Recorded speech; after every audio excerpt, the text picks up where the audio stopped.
नमस्कार, आप देख रहे हैं न्यूज इंडिया। आपके साथ मैं हूं चारुल शर्मा। रुक करेंगे उत्तराखंड की खबरों का। सबसे पहले बड़ी खबर हल्द्वानी से है। उत्तराखंड मुक्त विश्वविद्यालय में दीक्षांत समारोह का आयोजन। उत्तराखंड मुक्त विश्वविद्यालय का 8वां दीक्षांत समारोह है। दीक्षांत समारोह में सीएम धामी शामिल हुए।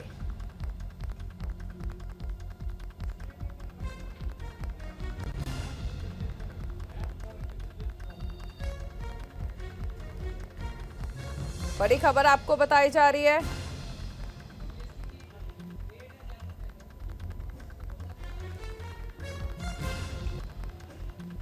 दीक्षांत समारोह में सीएम पुष्कर सिंह धामी शामिल हुए हैं।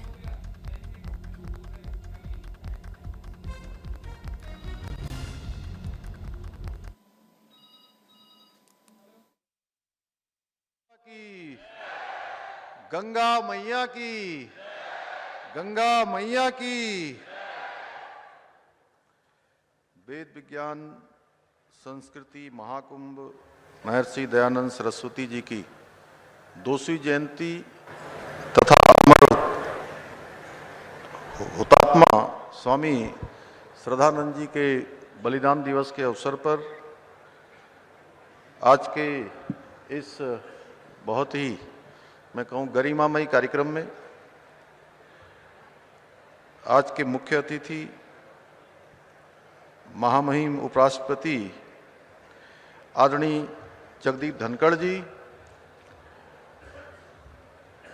डॉक्टर श्रीमती सुदेश धनखड़ जी, उत्तराखंड के माननीय राज्यपाल सेवानिवृत्त लेफ्टिनेंट जनरल आदरणीय गुरमीत सिंह जी,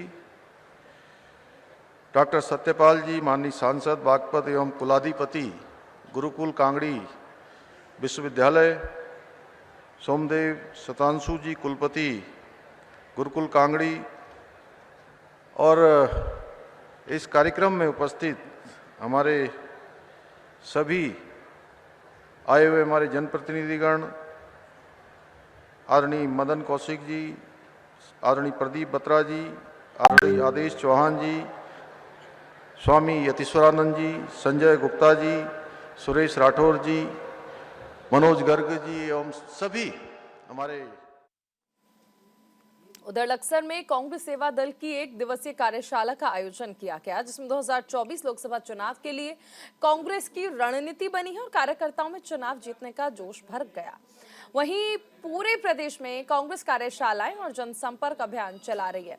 कांग्रेस के प्रदेश महासचिव का कहना है कि इस कार्यक्रम के जरिए कांग्रेस बीजेपी की कार्यस्थानियों की पोल खोलने का काम करेगी। साथ ही नवनियुक्त प्रदेश प्रभारी कुमारी शैलजा के उत्तराखंड दौरे को लेकर भी चर्चा की गई। इसके अलावा इस कार्यशाला में चुनाव बैलेट पेपर से कराए जाने की मांग की गई। सेवा दल की 1 दिवसीय कार्यशाला का आज कार्यक्रम था और इसमें कांग्रेस सेवा दल की नीतियों का प्रचार प्रसार, पार्टी का प्रचार प्रसार और सेवा दल के कार्यकर्ताओं को प्रशिक्षण दे करके ताकि वो जनता की सेवा कर सकें और लोगों की आवाज बन सकें, ये इस तरह का एक कार्यक्रम है। हमारे क्षेत्र में कांग्रेस पहले से ही मजबूत है और यहाँ की जनता कांग्रेस की ओर को देख रही है। आने वाले लोकसभा चुनाव में भी जनता कांग्रेस को जिताएगी। गांव में वर्तमान में भी काम चल रहे हैं और कुछ काम कराए गए हैं और विकास के जो भी जितना भी बजट मिलेगा उसे जनहित में सभी गांवों में जो है बराबर बराबर बांटा जाए। भारत माता वंदे मातरम के उद्घोष के साथ कार्यशाला आयोजित हुई है। प्रदेश की अध्यक्ष हेमा पुरोहित जी यहाँ पहुंची हैं। आने वाला 2024 का चुनाव है। बूथ लेवल पे सेवा दल को खड़ा करना है और भाजपा के भ्रष्टाचार की पोल खोलनी है।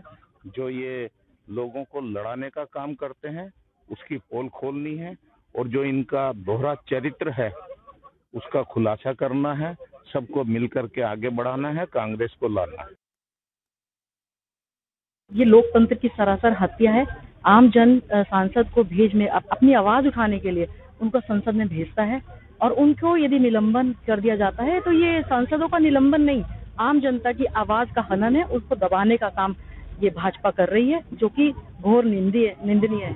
लोकतंत्र के मंदिर संसद में जहाँ ये माथा चूम के, फर्श में चूम के जाते हैं और उसमें इतना अपमान, किस सत्ता की हनन में ये लोग जी रहे हैं। इनको आने वाला जो समय उधर ज्योतिष पीठ के शंकराचार्य स्वामी अविमुक्तेश्वरानंद सरस्वती आज अपने उत्तराखंड दौरे के पहले दिन हरिद्वार पहुंचे। कल से वो शरतकालीन चारधाम यात्रा के लिए प्रस्थान करेंगे। उत्तर प्रदेश और बिहार के हिंदी भाषियों को लेकर दयानिधि मारन के विवादित बयान के बाद प्रतिक्रिया देते हुए शंकराचार्य स्वामी अविमुक्तेश्वरानंद सरस्वती ने दयानिधि को अहंकारी बताते हुए कहा कि एक तरफ तो देश के प्रधानमंत्री साफ सफाई करने वालों के पैर धोते हैं, वहीं अहंकारी दयानिधि मारन ऐसे लोगों के प्रति ऐसी मानसिकता रखता है। इससे उसकी मानसिक स्तर का पता चलता है। शंकराचार्य ने कहा कि दयानिधि मारन को अपने बयान पर माफी मांगनी चाहिए और उन्हें अपने शब्दों पर विचार करना चाहिए। बता दें कि शंकराचार्य शीतकालीन यात्रा के लिए उत्तराखंड के प्रवास पर हैं और कल गंगा पूजन करने के बाद शीतकालीन चारधाम यात्रा पर निकलेंगे।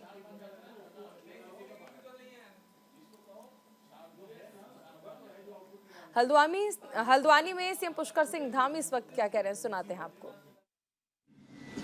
विश्वविद्यालयों से, विश्वविद्यालय के सभी हमारे शिक्षकगण और जिनके निमित्त आज ये दीक्षांत समारोह आयोजित हो रहा है, ऐसे मेरे सभी प्रिय छात्र एवं छात्राएं, मैं सबसे पहले तो विश्वविद्यालय के अष्टम दीक्षांत समारोह की आप सभी को मैं अपनी ओर से बहुत बधाई देता हूँ, बहुत शुभकामनाएं देता हूँ। मैं उत्तराखंड की ज्ञान की गंगा को अविरल प्रभावित करने वाले इस संस्थान में जब भी आता हूँ तो निश्चित रूप से स्वयं को गौरवान्वित महसूस करता हूँ। और आज चूंकि पहले से बहुत सारे कार्यक्रम पूर्व निर्धारित थे, लेकिन कभी भी कोई ऐसा अवसर होता है कि जब मुझे छात्रों के बीच में, नौजवानों के बीच में, अपने गुरुजनों के बीच में आना होता है, तो मेरी हमेशा एक प्राथमिकता रहती है कि अवश्य आप सबके बीच में पहुंचूं, भले ही कुछ समय के लिए पहुंचूं। तो आप सबके बीच में आकर मुझे अत्यंत ही स्वयं को मैं जहाँ गौरवान्वित महसूस कर रहा हूँ, वहीं एक नई ऊर्जा भी आप सबके बीच में आने निश्चित रूप से प्राप्त होती है। मैं विश्वविद्यालय में कभी भी एक अतिथि के रूप में नहीं, बल्कि विश्वविद्यालय के एक सदस्य के रूप में, आप सबके पारिवारिक सदस्य के रूप में विश्वविद्यालय के कार्यक्रमों में सम्मिलित होता हूँ। और मेरा लंबा कालखंड लगभग 10 वर्षों का बहुत कक्षा 12वीं के पढ़ाई के बाद मैं विश्वविद्यालय में गया और लंबे समय तक मुझे लखनऊ विश्वविद्यालय में पढ़ाई का अवसर प्राप्त हुआ। उस दौरान विश्वविद्यालय के सारे क्रियाकलापों से, हमारे चाहे कार्य परिषद हो, चाहे अन्य होने वाली गतिविधियां हों, सभी से नजदीक से उनको जानने का अवसर मुझे प्राप्त हुआ है।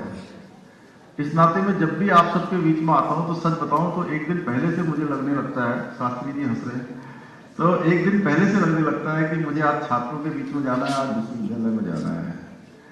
मैं सच बताऊं तो एक अंदर बहुत उत्सुकता रहती है कि जल्दी से जल्दी छात्रों के बीच में, आप सबके बीच में पहुंचूं। शिक्षा के मापदंडों को स्थापित करने में उच्च शिक्षा का बहुत महत्वपूर्ण योगदान है। उच्च शिक्षा व्यक्ति और समाज, इसके निर्माण में न केवल एक सेतु का काम करती है, बल्कि उच्च शिक्षा की भूमिका व्यक्तित्व के निर्माण में भी बहुत महत्वपूर्ण है। उत्तराखंड में उच्च स्तरीय शिक्षा के माध्यम से उच्च कोटि के व्यक्तित्व का निर्माण करने में हमारा उत्तराखंड मुक्त विश्वविद्यालय बहुत बड़ी भूमिका अपनी प्रतिबद्धता के साथ आगे बढ़ाने का काम कर रहा है। मुझे प्रसन्नता है कि विश्वविद्यालय द्वारा विद्यार्थियों की प्रतिभा एवं क्षमता। तो सीएम पुष्कर सिंह धामी को आप सुन रहे थे और अब बात करेंगे उत्तराखंड के मौसम की। उत्तराखंड में मौसम शुष्क बना हुआ है। सुबह और शाम ठंड को ठंड हो रही है और दोपहर में धूप निकल रही है। आज की अगर बात कर ले तो पहाड़ से मैदान तक दिन की शुरुआत हल्की धूप के साथ हुई है। कई जगह पर हल्का कोहरा रहा है, लेकिन दिन चढ़ने के साथ ही धूप निकल गई। पहाड़ी इलाकों में ठंडी हवाओं के चलने से ठंड का एहसास रहा। उत्तरकाशी, चमोली, रुद्रप्रयाग, टिहरी जैसे कई जगह पर न्यूनतम तापमान 5 डिग्री सेल्सियस है। देहरादून, हरिद्वार और उधम सिंह नगर में न्यूनतम तापमान 10 डिग्री सेल्सियस के आसपास रहा। मौसम विभाग के अनुसार अगले कुछ दिनों तक मौसम शुष्क रहने की संभावनाएं हैं। सुबह और शाम का ठंड का एहसास रहेगा। दोपहर में धूप खिल सकती है। नए साल के प्रदेश भर में मौसम का बदलाव देखने को मिलेगा।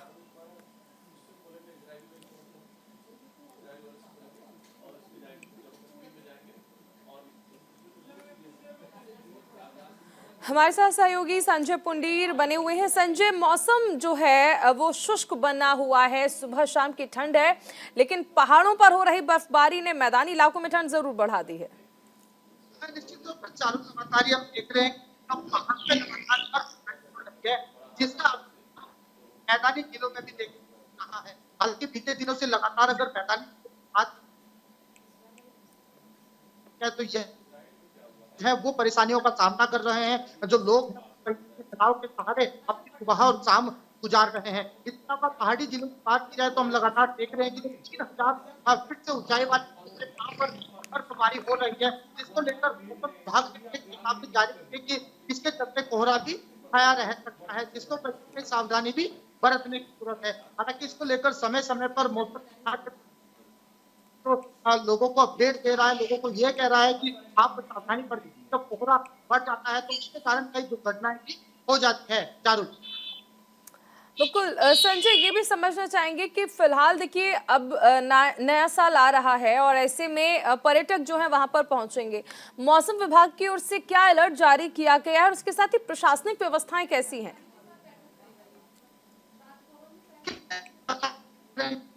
में बर्फबारी जो मैदानी जिलों के लोग हैं वो पहाड़ों करते हैं, इसको लेकर खास पर अलर्ट भी जारी करता है। हालांकि यातायात व्यवस्था को के नियम बनाए गए हैं, क्योंकि जो पहाड़ होते हैं वहां पर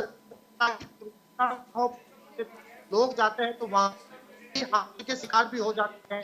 इसी को लेकर अलग से जिला प्रशासन ने यातायात व्यवस्था को सुचारू रूप से। चलिए, शुक्रिया संजय इस तमाम जानकारी के लिए। आगे बढ़ते हैं। जोशीमठ प्रकाशखंड के गांव डुमक कलगोट के ग्रामीणों ने प्रशासन के खिलाफ विरोध प्रदर्शन किया।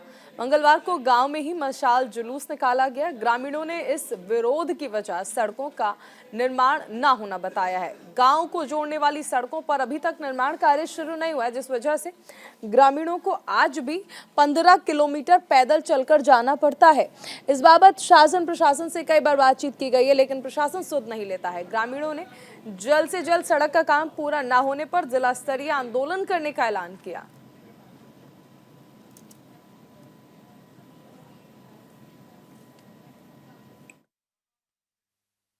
आगे सभी बुजुर्गों ने और वक्ताओं ने पूरी रोड के बारे में बोल दिया है। हम भी हमारा भी एकजुट रहेगा कि हमने डुमक तक सड़क ले जानी है और हम भी शासन प्रशासन से मेरा यही उम्मीद है कि वो खाली हमें झूठ बोलकर हमेशा झूठ बोल रहे हैं और कोई काम नहीं है इनका। और हमारी पूरी जनता हमें अभी तो हमने ये मसाल जुलूस कर रखा है, आगे हम और लड़ा नहीं होगा इससे तो हम आगे लड़ा। और अब बात करेंगे हरिद्वार की। हरिद्वार में ट्रैफिक जाम की समस्या से पुलिस प्रशासन भी परेशान है और इसीलिए यातायात व्यवस्था में सुधार के लिए प्रशासन ने बड़ा कदम उठाया। अब सड़कों पर ड्रोन कैमरे से निगरानी रखी जाएगी। सीओ सदर स्वप्निल मुयाल ने बताया कि एसएसपी ने सभी क्षेत्र अधिकारियों को एक एक ड्रोन कैमरा सौंपा है, जिससे वो अपने मोबाइल फोन से कनेक्ट करके अलग अलग इलाकों की जानकारी अपडेट कर सकते हैं और सड़क पर बेतरतीब वाहन खड़ा करने वाले लोगों पर कार्रवाई कर सकते हैं। एडवांस तकनीक युक्त इन ड्रोन का कई प्रकार से इस्तेमाल किया जाएगा, जैसे रात को चोरी रोकने, स्कूल के बाहर मंचलों को चिन्हित करने और अधिक भीड़भाड़ वाले इलाकों में ट्रैफिक डायवर्ट और यातायात व्यवस्था बेहतर करने में भी ड्रोन से मदद मिलेगी। इस नई पहल से हरिद्वार में यातायात व्यवस्था में सुधार की उम्मीद है।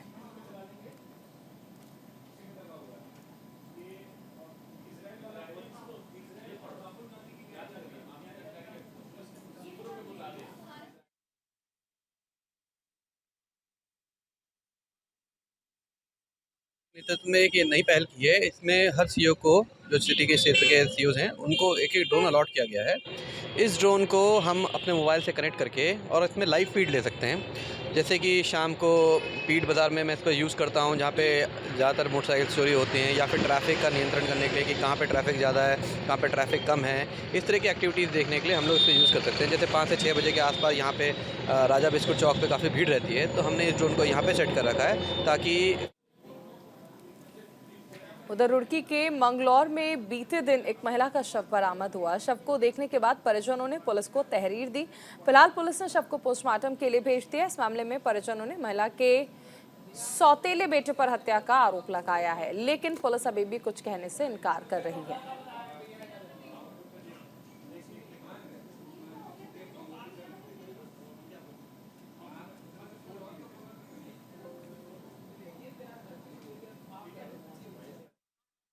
यहाँ मेरी बहन भी आई थी मुगलाना गांव में। इन्होंने फांसी दे के मार दी और इन्होंने पता भी नहीं दिया कि उसको मार दिया, मर्डर कर दिया उसका। हमें बाहर से पता लगा है और अब तक प्रशासन ने यहाँ कुछ भी कार्रवाई नहीं की उनके बारे में। तहरीर दीजिए, 3-4 दिन हो गए, तहरीर दी हमने, हमारे पास है तहरीर। पुलिस का कहना है रिपोर्ट आएगी जब कार्रवाई करेंगे, उससे पहले कोई कार्रवाई नहीं करेंगे। पहले से भी दिक्कत थी, पहले से मारपीट का मामला था। उधर देर रात देहरादून में एक आदमखोर गुलदार ने 4 साल के बच्चे को घर के आंगन से उठा लिया। मौके पर पुलिस को घटना की सूचना दी गई। सूचना की गंभीरता और संवेदनशीलता को देखते हुए देहरादून एसएसपी, थाना प्रभारी और सीओ ने घटनास्थल पर कॉम्बिंग शुरू कर दी। पुलिस बच्चे को तलाश रही है। देर रात से जंगल और उसके आसपास के इलाके में लगातार कॉम्बिंग की जा रही है। अभी तक बच्चे का कुछ पता नहीं चल पाया है।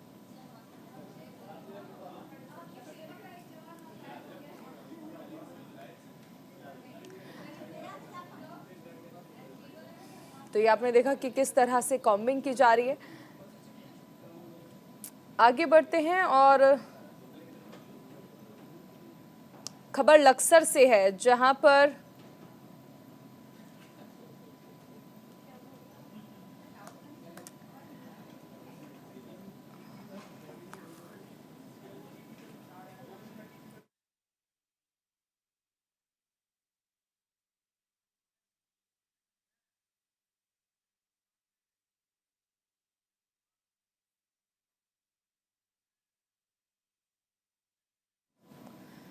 उधर लक्सर में शुगर मिल गुरुद्वारे में गुरु गोबिंद सिंह के 4 साहिबजादे और माता की पवित्र याद में समर्पित 3 दिवसीय महान शहीदी दिहाड़ा अखंड पाठ के साथ संपन्न हुआ।